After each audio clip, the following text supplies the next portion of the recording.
Bonjour à tous et à toutes, merci d'être présents aujourd'hui sur notre chaîne YouTube. Nos Révolutions aujourd'hui accueille Raphaël Primé, coprésidente du groupe au Conseil de Paris et vice-présidente de la métropole.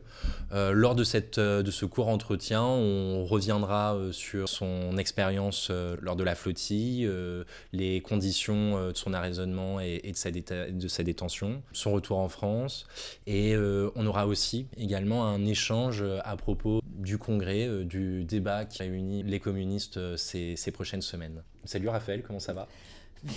Ça va, heureuse d'être à nouveau ici. Bon, bah déjà, on voulait savoir comment ça allait depuis ton retour à Paris. Déjà, je voulais juste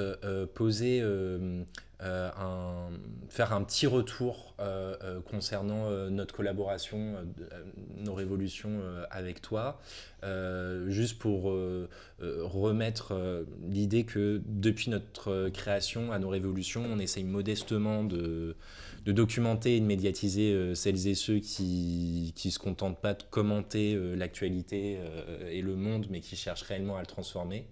Et à nos yeux, tu faisais partie de cette seconde catégorie de personnes, puisque lorsque tu m'avais confié ton souhait de participer à la flottille, pour nous, ça nous semblait, ça s'est imposé comme une évidence que nos révolutions devaient y prendre sa part.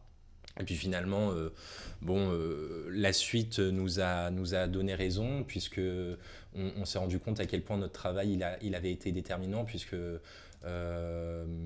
il y a eu peu de médiatisation de la part du Parti communiste français, je veux dire au niveau national, hein, parce que les militants, les camarades, les élus, ils ont relayé, mais je parle vraiment voilà, du compte Facebook, Twitter, tout ça, il y a eu peu de médiatisation. Et pourtant, on a bien vu que ça a intéressé les citoyens, puisque l'ensemble des visuels, des vidéos, des entretiens, ils ont cumulé des centaines de milliers de vues.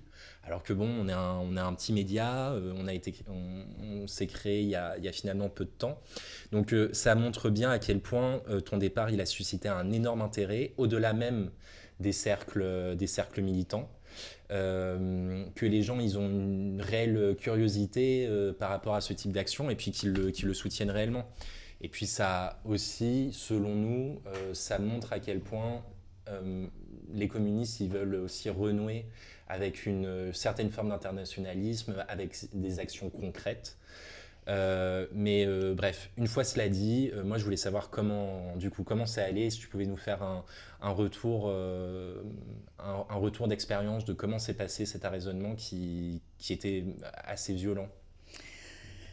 Alors, oui, un petit mot pour dire déjà merci à nos révolutions et à toi, Mathéo, pour m'avoir accompagné pendant cette flottille. Enfin, vous avez fait le job et pour moi c'était important parce que ça me permettait de pas me sentir seul sur cette flottille qui est loin d'être la croisière s'amuse comme j'ai pu voir sur les réseaux sociaux. Et, euh, et oui, effectivement, il y a un intérêt des gens pour ce type de publication parce qu'en réalité, ce que je crois, c'est que le peuple français, comme les peuples du monde entier, sont solidaires avec les Palestiniens, ne veulent plus voir ce génocide, ne veulent plus voir cette guerre atroce et donc se mobilisent à travers aussi les réseaux sociaux pour dire non, non à cette guerre. Alors, ta deuxième question, c'était de raconter un peu comment ça s'est Oui. passé, on s'est pas vu depuis le retour. Donc, effectivement, il y a eu la flottille a été arraisonnée en deux temps. Moi, j'ai été arraisonné la première fois. Nous étions à 1200 km de Gaza et au large de la Crète dans les eaux internationales. Et donc, on a été arraisonné de manière totalement illégale et kidnappé et amené dans ce fameux bateau-prison que vous avez pu voir par la suite dans la vidéo de Ben Gvir. C'est le même. Et alors, notre arraisonnement a suscité un peu de mobilisation, mais moins parce qu'il n'y avait pas d'image. Comme en général, il n'y a pas d'image, puisque tous nos appareils sont confisqués. Il y a eu des violences au premier raisonnement comme au deuxième. Au deuxième, ça a été un niveau supérieur, mais au premier raisonnement, il y a eu 34 personnes qui, lorsqu'on est sorti du bateau, prison ont été hospitalisés directement. Il y a eu des viols, il y a eu des violences sexuelles, et il y a eu le même type d'image. Nous étions à genoux, la tête contre le sol, les mains derrière le dos, les mains sur la tête, aussi au premier arraisonnement.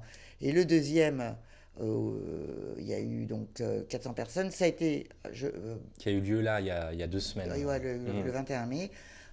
Ils ont été arraisonnés beaucoup plus proche de Gaza, donc ils ont été amenés dans une prison israélienne. Donc c'est vrai que déjà, c'est sûr qu'il y a eu plus de violence. Et il y a eu une violence beaucoup plus systématique lorsque, a priori, pratiquement tous les membres de la flottille, c'est-à-dire environ 400, ont été bastonnés. Et puis il y a eu aussi il y a eu des os cassés, il y a eu vraiment là des choses physiques très graves, des violences physiques très graves, des tortures que nous avions aussi connues au premier raisonnement, c'est-à-dire hyper froid la nuit, de l'eau gelée envoyée sur les matelas des gens qui dormaient, et la journée à une chaleur écrasante avec aucun moyen de se protéger, les sandwichs en nombre insuffisant jetés dans le container, puisque c'était une prison bateau-container, jetés comme à des chiens. Hein, voilà. Donc il y a des choses similaires, mais c'est vrai qu'au deuxième arraisonnement, il y a eu ça a été une violence plus systématique et plus forte. Et Ben-Gvir a fait fuiter cette vidéo parce que lui, il est dans période électorale et qu'il est très content de ses actes. Il est fier de ce qu'il faisait, de ce qu'il a fait aux membres de la flottille. Et c'est ce qui fait qu'il y a eu un tollé, y compris de la part du gouvernement français, que pourtant on sait très bien qu'ils savaient comment ça se passait, parce que ces façons de faire de l'armée israélienne, ça fait depuis toujours, de toutes les flottilles, ça a toujours été comme ça, et faudrait vraiment... c'est impossible qu'ils ne sachent pas les traitements, d'autant qu'en plus on sait que ce qu'ont subi les membres de la flottille, c'est infinitésimal par rapport à ce que subissent les prisonniers palestiniens.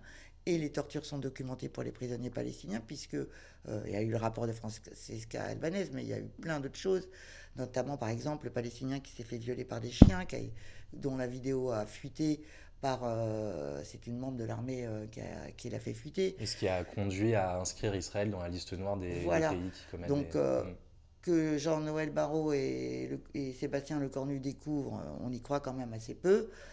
Par contre, le fait qu'il y ait des images, c'est vrai, ça a produit des effets, et donc, et quelque part, c'était aussi le but de la flottille, c'est de briser ce silence, de montrer l'horreur du génocide et de la guerre, et là, on peut dire qu'elle a atteint son but. La réponse de Jean-Noël Barrot n'est pas une réponse nulle, elle n'est pas une réponse à la hauteur, mais ça conduit quand même à interdire Ben-Gvir d'aller sur le sol français. Normalement, il ne devrait pas de toute façon y avoir le droit, puisqu'il y a quand même la CPI qui a interdit Netanyahou, Ben-Gvir et Smotrich, il me semble. Alors il me semble que c'est juste Netanyahou, mais peut-être que c'est l'ensemble du gouvernement.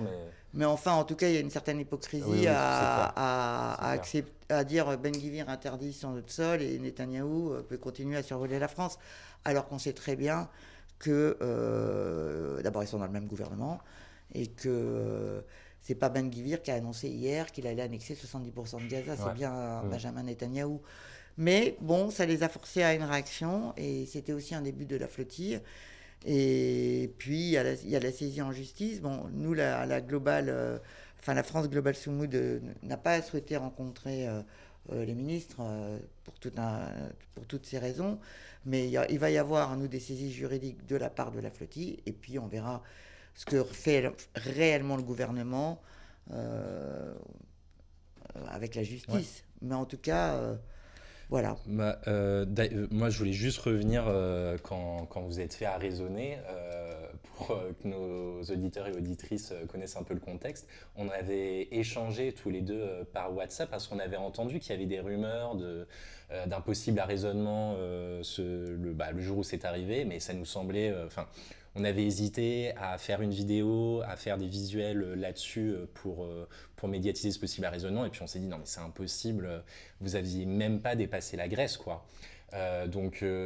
Finalement, on avait préparé un texte, tu avais préparé un texte pour le 1er mai pour faire une vidéo pour dénoncer les conditions des travailleurs palestiniens, et puis finalement le soir même, plus de contact avec toi. Ça explique aussi peut-être le peu de médiatisation, en tout cas mobilisation à ce moment-là, parce que c'était effarant que vous soyez arraisonné aussi loin des côtes de Gaza. C'est d'ailleurs même la première fois que ce soit aussi loin. Ensuite, concernant le barreau, ça montre quand même bien que la flottille qu'on présentait comme finalement une action qui cherchait à faire du buzz, ça bat en brèche cette idée. Vous avez fait presque, alors pas plus, mais votre action a été presque plus effective que les ordonnances, les avis de la Cour pénale internationale, à savoir le mandat d'arrêt international contre Benyamin Netanyahou, où finalement la Hongrie, il me semble que c'est la Hongrie qui l'accueille sur son sol, et le gouvernement français à ce moment-là qui dit moi il n'y a aucun problème à ce que Netanyahou traverse le ciel français, on l'arrêtera pas. Naturellement qu'ils avaient connaissance de ces violences-là, qui sont documentées par l'ONU, mais effectivement la vidéo a fait qu'ils sont obligés de sortir du bois. C'est naturellement pas suffisant. Il n'y a pas de poursuite des citoyens franco-israéliens qui sont certains liés directement au génocide en cours. Il n'y a pas de remise en cause de l'accord d'association de l'Union européenne avec Israël, mais il n'empêche que ils ont été obligés de condamner ce qui s'est passé, on va voir, mais visiblement lors de la dernière question au gouvernement, le Cornu, le Premier ministre, il s'est engagé à sanctionner le gouvernement israélien, donc on va voir ce qui va se passer, mais bon, en tout cas, toujours est-il que vous en avez fait bien plus que d'autres. Je voulais savoir aussi, tu as, à un moment de ton retour, tu as eu quand même, tu as fait pas mal de plateaux de télévision. Tu en as fait un ou deux. Mais en tout cas, toujours est-il que on le voit au nombre de vues sur nos vidéos, puis la Global Sumud aussi, on a fait des millions. De fait, tu as pris une envergure nationale à propos du combat palestinien. Malgré tout, la médiatisation, effectivement, elle reste pas au niveau qu'elle devrait être dans les médias. Comment tu l'expliques alors que les gens vraiment le suivent sur les réseaux sociaux, que finalement c'est pas suivi dans les médias je dirais qu'il y a quand même un bouger. Moi, je trouve qu'il y a un bouger dans les médias, et ça, je pense que c'est lié au Liban. Je trouve que le discours est en train de changer. Il y a quand même on entend plus de critiques du gouvernement israélien sur les médias mainstream, même si c'est pas du tout à la hauteur de ce qui se passe, du génocide en cours. Mais il y a un bouger, et ça, je pense que c'est dû à la guerre au Liban. Comment tu l'expliques dans le sens où il y a quand même quand tu dresses le parallèle entre le nombre de vues qu'il y a sur les réseaux sociaux vis-à-vis de ces vidéos, les mobilisations quand même qui existent en France, alors ça n'a pas le même niveau que dans d'autres pays, mais il y a quand même une mobilisation hebdomadaire tous les samedis quand il y a eu ta demande de libération et des autres membres de la flottille, en moins de 6 heures, il y a quand même des milliers de personnes qui sont déplacées place de la République. Je parle que de Paris parce que c'est ce que j'ai vu. Il y a quand même une mobilisation de la jeunesse et des aspirations populaires là-dessus, et pourtant les médias suivent pas tellement, alors que ça intéresse les gens. C'est un choix politique, Oui, c'est un hein. choix C'est le choix de, éditorial. oui, bah, c'est le choix de Mais soutenir le gouvernement israélien, de soutenir son entreprise de destruction, son entreprise guerrière. C'est un choix idéologique. J'avais envie de répondre sur la question de la flottille, des gens qui disent la flottille c'est pour faire du buzz. Oui, et alors? C'est-à-dire que, évidemment, que la Cour pénale internationale, son travail est immense et heureusement qu'elle est là. Mais s'il n'y a personne, si les peuples ne s'emparent pas de ça, et comme on le voit, puisqu'il y a cette entente entre ces gouvernements capitalistes de droite ou d'extrême droite, cette entente pour ne rien faire, et bien si les peuples ne se prennent pas en main, il ne se passe rien. Et c'est ce qui est intéressant dans la flottille, c'est que ce sont des peuples, il y a quand même 50 nationalités. Il y a eu presque près de 100 bateaux, il y a eu 500 participants. C'est quand même énorme et c'est populaire. Et je pense que la flottille, elle montre ce que les peuples, elle portait, ce que les peuples portent contre le génocide, contre l'occupation, contre la colonisation, pour le droit aux Palestiniens euh, à leur autodétermination. Et puis cette phrase qu'on dit souvent, qui est plus jamais ça, les peuples, là, ce qu'ils disent, c'est plus jamais ça. mmh. Et donc, oui, c'est du buzz, mais là, dans cette société où on est, on a besoin que ceux qui fassent du buzz, ça soit pas seulement Bolloré. Bien sûr. Et tu es resté combien de temps sur ce bateau? Tu es resté 3 semaines? Presque un mois. Presque un mois, ouais. Ouais. Et les conditions à bord, c'était Bah, comment? Parce que vous n'aviez pas vraiment la place quand même pour dormir. Enfin, Ah tu bah, m'avais dit c'est qu'il y avait routes, plus c'est de... routes, on Ouais, est dans des bateaux qui sont des vieux bateaux, puisque c'est cher un bateau, donc c'est des vieux bateaux qui sont achetés d'occasion. Le mien, daté de 77. Des vieux bateaux bon, qui sont retapés par des bénévoles pendant des mois, etc. Donc on vit très très effectivement entassés les uns sur les autres. Voilà, donc c'est pas du tout la croisière s'amuse. parce que tu m'expliquais que hors micro, à la suite de l'arraisonnement, tu as constaté les violences en fait qui étaient faites aux camarades autour de toi. Et finalement, grosso modo, ce qu'on a vu sur les vidéos avec le ministre israélien, c'est peu ou prou ce que tu as vu toi dans ce bateau prison, des mains entravées sur la tête, à genoux. Et tu m'as dit que par rapport aux autres camarades, toi tu avais quand même reçu moins de violence. Et tu en as tiré la conclusion, et même les autres personnes autour de toi en avaient tiré la conclusion que c'est parce que tu étais élu de la République. Face à ce constat-là, qu'est-ce que tu Ça, on aimerais... ne saura jamais. En tout cas, effectivement, j'ai quand même j'ai été assez peu violentée. C'est pour ça aussi qu'il faut qu'il y ait des personnalités de la culture, de politique qui soient sur les bateaux. Ça protège l'ensemble des participants. Et donc, oui, on ne saura jamais si c'est à cause de ça, mais en tout cas, c'est vrai que j'ai été moins violentée que d'autres. Et que ça soit au premier ou au deuxième raisonnement, il y a eu des gens qui qui ont dû aller à l'hôpital, des gens qui ont été violés, des gens qui ont été Ouais, violenté. harcelés, enfin bref, et des comportements, et qui ont subi des comportements ultra violents. Parce que finalement, le fait qu'il y ait eu une telle réaction internationale, et en fait surtout européenne, parce qu'il y a plein de ressortissants européens dans cette flottille, peut-être qu'ils en auraient moins parlé si c'était des ressortissants d'autres continents, d'autres pays. Parce qu'il y a ça aussi, il y a médiatisation du fait que ce sont des Européens qui ont été violentés, parce que les Palestiniens le subissent tous les jours, il y a quand même moins de médiatisation dessus. Et d'ailleurs, sur le bateau, ceux qui sont le plus violentés, ce sont de toute façon les Maghrébins, Ouais. Et les Noirs. C'est il y a un l'armée racisme israélienne est raciste. décomplexé. Hein. Et le fait qu'il y ait eu cette vidéo, du coup, les témoignages ont été beaucoup plus médiatisés dans les journaux, y compris Le Monde. Et c'est vrai que les témoignages sont absolument effrayants. Ils décomptent une quinzaine, effectivement, d'attouchements sexuels, y compris de viols, des violences.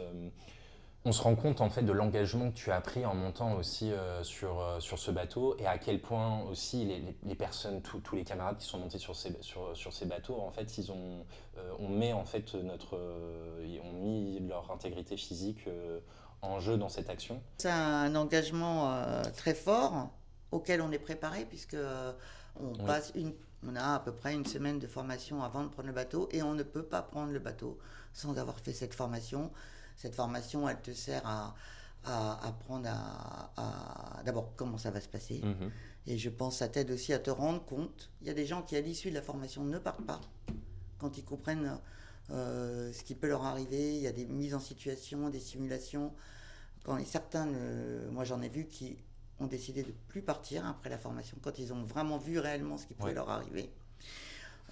Mais cette formation, elle t'aide aussi donc à être prêt quand ça arrive. Et c'est vrai que ça te permet de garder ton calme, de ne pas monter en escalade Et en panique, et en panique. Et en rage aussi, hein, parce que moi voilà, quand on a la tête contre le sol, on a la rage. Donc il faut arriver voilà, à pas faire escalader les militaires pour soi et surtout pour les autres camarades de la flottille. Donc oui, c'est un engagement fort. Mais justement, je ne sais pas si tu t'étais déjà engagé dans ce type d'action, enfin de cette nature, mais est-ce que, au-delà de Gaza, qu'est-ce que tu en tires aussi de cette expérience de t'engager physiquement, à t'opposer physiquement, en fait, finalement, à une action qui nous dépasse tous, y compris les plus grandes instances internationales, mais finalement, tu t'y opposes à ta propre échelle, physiquement. Si tu devais en dresser le bilan pour d'autres luttes, c'est quoi que tu en tirerais? Je dirais que l'engagement, moi j'aime bien la phrase de Brassens qui dit « Mourir pour des idées, d'accord, mais de mort lente ».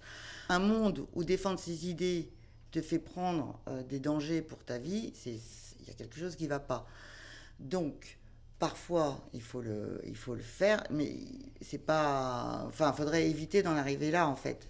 Et par contre, par exemple, on sait que l'extrême droite, les dictatures, eh ben oui, il faut une résistance, et ben oui, là, ça peut être un engagement physique. Mais il faudrait mieux ne pas arriver à ça. Donc, c'est pour ça que empêcher l'extrême droite d'arriver au pouvoir, c'est quand même un objectif qui doit être le premier objectif des militants, parce qu'une fois qu'elle est au pouvoir, une fois qu'elle a la main sur les prisons, qu'elle a la main sur les médias, qu'elle a la main, eh bien, quelle manière de résister? Eh bien, peut-être que là, on est obligé de prendre des armes, comme c'est arrivé à d'autres temps. Je préfère quand même quand on peut se battre avec les idées et discuter. Là, on est déjà dans une action de désobéissance civile, effectivement. On est déjà, y compris en France, dans un cadre où il y a une concentration des médias faits par des milliardaires avec un agenda réactionnaire, y compris des maisons d'édition. Là, on l'a vu aussi, il y a le cinéma. Enfin, ce que je veux dire, c'est on la constate, cette montée de l'extrême droite, y compris dans le champ culturel. Là, effectivement, on est à quelques mois avant les présidentielles. Personne ne l'a loupé, mais au PCF, on est aussi dans une période de congrès où les communistes se débattent et se posent la question de qu'est-ce qu'on devra faire, entre autres, hein, parce que ce n'est pas la seule question du congrès, mais entre autres, qu'est-ce qu'on va faire au moment de la présidentielle. Toi, il me semble que tu es signataire du texte communiste à l'offensive. Déjà, sur la partie internationale, je voudrais savoir quel bilan tu tirerais du mandat qui vient de s'écouler. Donc, en fait, ce que je dirais, c'est bon, moi, j'ai parlé de deux sujets qui m'intéressent, même si j'ai d'autres combats, évidemment, anticoloniaux, anti-impérialistes. Mais par exemple, mais je dirais même sur la Nouvelle-Calédonie, on n'a pas toujours été très présent.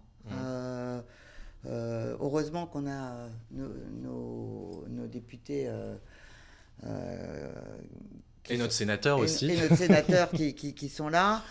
Mais voilà, je trouve on pourrait aller plus fort sur ces combats anticolonialistes. Évidemment, sur la Palestine, on a en 3 ans détricoté tout ce que le Parti communiste avait mis en place comme lien sur les questions de la Palestine. Nous avons été pendant des années le seul parti à parler de la Palestine.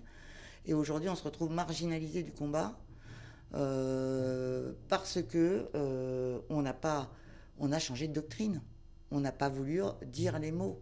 On n'a pas C'est voulu. quoi la doctrine qu'on a adoptée selon toi là-dessus? Ben, alors, on a voulu.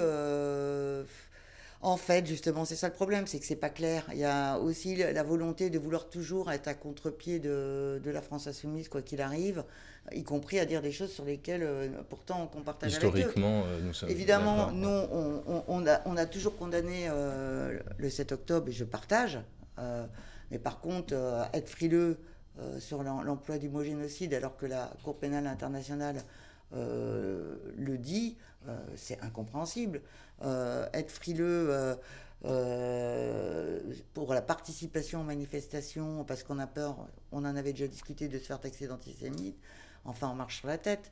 Et on a. Et ça faisait partie des actions de désobéissance civile que toi t'as faites. Même une manifestation interdite, c'était pas pour autant que peut-être qu'on aurait dû venir avec les drapeaux comme d'autres l'ont fait aussi. C'était sans doute notre place aussi de participer aux Bien manifestations à ce moment-là. évidemment. Donc ça, j'avoue que. Et je pense que cette attitude du parti au niveau national n'a pas aidé à construire le mouvement de solidarité. Alors, il n'est pas le seul responsable, hein. Non, évidemment. Je pense aussi que l'AFI a sa part de responsabilité en- Enfin, il fallait garder cette unité qu'on avait au collectif national pour une paix juste et durable, et peut-être qu'on aurait eu une bien meilleure mobilisation en France, puisqu'on a bien vu que par rapport à la Hollande, à d'autres pays, on est largement en dessous des mobilisations en Europe. Donc, donc voilà, donc ça c'est la première chose que je voudrais dire. Après, moi j'ai signé ce texte parce que pour moi, et ça rejoint ce que j'ai dit précédemment, c'est-à-dire pour moi, l'objectif numéro un, c'est d'empêcher l'extrême droite de prendre le pouvoir. Après, évidemment, on a des combats à faire gagner, mais faisons déjà, empêchons le pire d'arriver. Et ensuite, et puis sur nos bases, par rapport à nos idées, et faire avancer nos idées dans le débat à gauche. Aujourd'hui, la gauche, de toute façon, elle a un niveau extrêmement bas, et elle continue. Et à mon avis, le fait qu'elle continue à chacun, parce qu'il n'y a pas le Parti communiste, le Parti socialiste, les Verts, tout le monde est dans son petit couloir, avance tout seul. Et les gens, ils n'en veulent pas de ça, en fait. Les gens, ils veulent qu'on soit rassemblés pour battre l'extrême droite, pour faire avancer les combats pour leurs droits, pour l'augmentation des salaires, pour des avancées concrètes dans leur vie. Et nous, on est en train de discuter, et on l'a vu en plus. Le nouveau Front populaire ne nous a pas permis d'avoir un Premier ministre, mais enfin, on a eu 80 députés de plus. On est passé même devant, enfin on est la première coalition en tête hein, avec le nouveau Front populaire. On avait déjoué tous les pronostics qui mettaient le Rassemblement national bien en tête. Donc ça montre bien effectivement que lorsqu'on construit une dynamique, on peut gagner. On peut gagner. Enfin, la victoire du Rassemblement national est loin d'être inéluctable. Voilà, et sur un programme qui n'est pas le programme du Parti communiste, c'est sur le programme du NFP. Mais enfin, est-ce qu'on a besoin de gagner déjà au moins sur ça, et aussi de rétablir, parce que là, on a une extrême droite et une droite qui divise, qui fracture, et il faut qu'on arrive à passer il faut qu'on reprenne la main pour raconter un autre récit de ce qu'est notre pays. Notre pays, c'est pas ce que l'extrême droite nous présente. Mais nous, pour le moment, notre discours, personne ne l'entend. Et donc, donc je pense qu'on a besoin d'avoir la gauche au deuxième tour et voire de gagner à ces présidentielles. Sinon, on est parti pour des années. Et le PCF a toute sa place aussi déjà pour y contribuer, à contribuer même en termes programmatiques, et puis aussi Tout à l'heure, tu me disais, il faut que le PCF, on a un rôle dans notre famille politique à gauche, le PCF a un rôle énorme de phare, quoi. Parce qu'on est un parti historique, parce qu'on a une lecture marxiste des choses qui n'est pas le cas des autres partis de gauche, et on a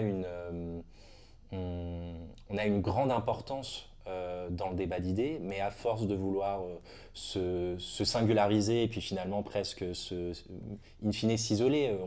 On a pris l'exemple de la Palestine dans le mouvement populaire palestinien, mais je pense que l'analogie peut être faite sur d'autres mouvements aussi. Je pense aux manifestations antiracistes ou par rapport aux violences policières. Il y a naturellement qu'il y a des débats d'idées à gauche. Ça, c'est évident. C'est évident que si nous sommes au Parti communiste et ni à la France Insoumise, ni à Europe Écologie Les Verts, ni au Parti Socialiste, c'est que on est davantage proche de ce qu'est le PCF que sont les autres partis. Mais il faut qu'on reste aux tables des négociations, à la table pour discuter. La manière dont on présente à mes yeux les autres textes, mais en fait surtout la base commune, c'est une manière de s'isoler, c'est une stratégie d'isolement qui est dangereuse avant tout pour le pays, pour les citoyens, pour les classes populaires, et puis aussi, même pour le parti, je pense que c'est une catastrophe et qu'on ne le pardonnera pas une seconde fois. Bah, en tout cas, déjà, je pense que il faut partir du réel. C'est-à-dire qu'il faut regarder l'état du Parti communiste. L'état du Parti communiste, le Parti communiste ne peut pas prendre le pouvoir, ne peut pas être au deuxième tour. Et autant il a des choses à dire et à faire vivre dans le débat, et l'élection présidentielle, c'est une élection effectivement qui donne de la visibilité.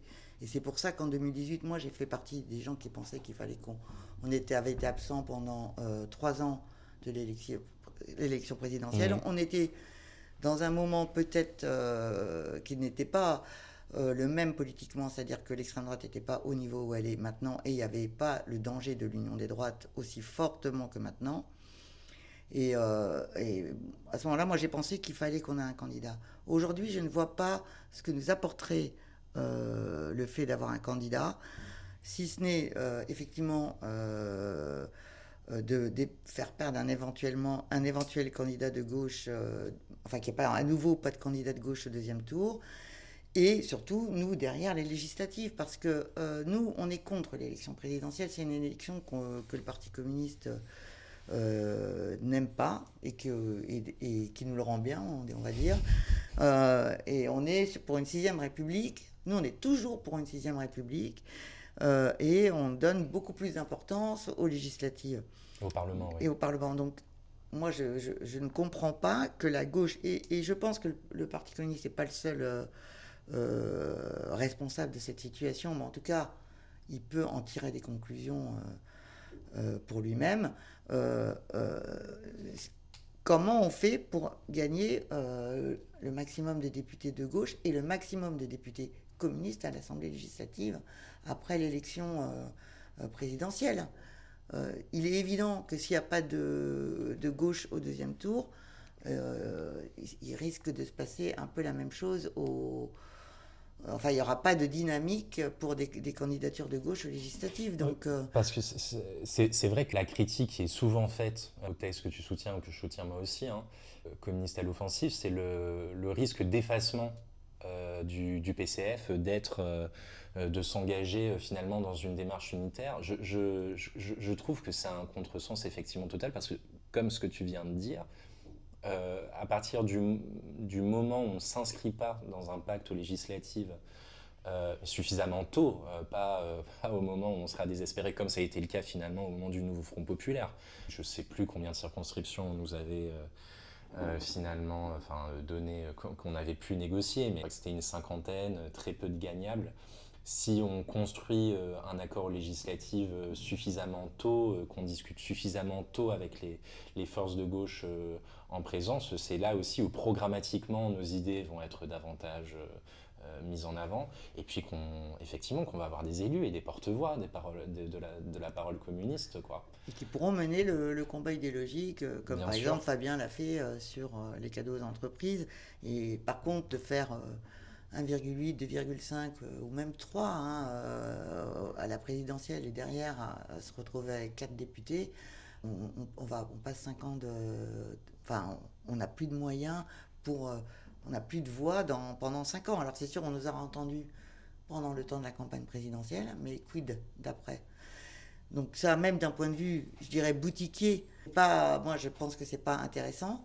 Et après, on est quand même intéressé par autre chose que la boutique, c'est-à-dire, oui, évidemment, je suis au Parti communiste, je veux que le Parti communiste ait de la force, mais je veux aussi être utile au peuple. Et je pense enfin, je veux surtout être utile à faire avancer les choses concrètes pour la vie des gens. Et ça passe par bloquer le passage au Rassemblement Et national. ça passe d'abord par ça, ouais. Dans tous les cas, on tourne cette vidéo, nous sommes le samedi 30 mai. Dans peu de temps, les communistes y voteront les textes, on se réunira en congrès. Ça nous semble important que le débat y reste fraternel et que surtout que le parti soit uni. Nous, on est complètement sur ce credo-là. Merci Raphaël d'avoir pris ce temps, pour ta confiance, d'avoir accepté de travailler avec nous. Je crois que ça s'est plutôt bien passé jusque-là. Ah oui, c'est quoi, toi, les prochaines actions dans lesquelles tu comptes t'investir particulièrement pour les prochaines semaines, prochains mois? Moi, comme tu le sais, je suis coprésident du groupe communiste de Paris, donc les sujets que je suis sont internationaux, donc ça je vais continuer à les suivre, et il y a beaucoup de choses à dire avec toutes les guerres qu'il y a dans le monde. Et après, il y a la question de la culture, la question des moyens donnés à la culture, la question de la pluralité, de la mainmise de Bolloré et de ses copains sur le monde de la culture. Donc il y a aujourd'hui, à Montreuil, il y a une grande assemblée des gens de la culture sur ces questions-là, et je pense qu'on va rentrer dans une bagarre très forte sur ces questions de liberté de création, de liberté d'expression. En tout cas, merci beaucoup et à bientôt.